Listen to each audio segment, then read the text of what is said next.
You can build a landing page literally in minutes, test your two ideas, and have the information that you need from the real world. Now, I also make the case that 10x is within reach, and that it's a result of decisions, and those decisions may not seem logical at the time you're embarking on that 10x journey. But 10x is in reach because it's a different way of thinking, and because we literally have infinite possibilities. We constrain those possibilities with our thinking associations, beliefs, culture, etc. But if you can let that go, there are infinite possibilities. I'll position two books, Good to Great and Great by Choice, both by Jim Collins, as more than enough, especially for that smaller business, the ones under 500 people, where they're building their foundation.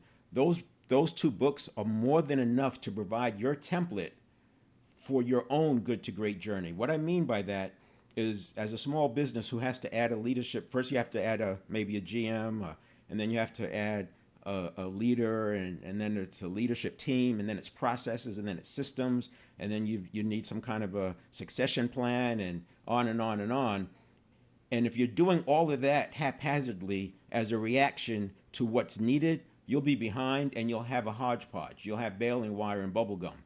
By using these books, Good to Great and Great by Choice, and using that as the framework for you to build your processes in scaling, you have what you need. And the reason I say that is because the research, the way Jim Collins and his team did the research, you can't argue with it. It becomes principle-based. Now, there are always going to be exceptions, but the thing about his research is that if they did find an exception, it proved the general rule. Also talk about barriers. Now, we can add knowledge, information, strategies, tools, resources, hacks.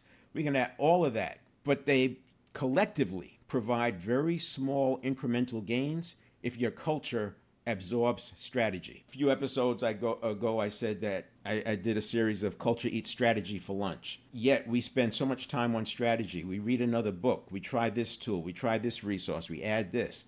But if culture is eating your inputs, what's the point? First thing we have to do on this journey, or very, very early on, is remove those barriers. We have to identify them, and then we have to remove the internal barriers. We all know about the external stuff we have to deal with, and that's accelerating as well. But we can have processes for that, and you can have processes for the internal, but first you have to get to the new paradigm. And that new paradigm is yours, it's not mine, whatever that new paradigm is based on your vision.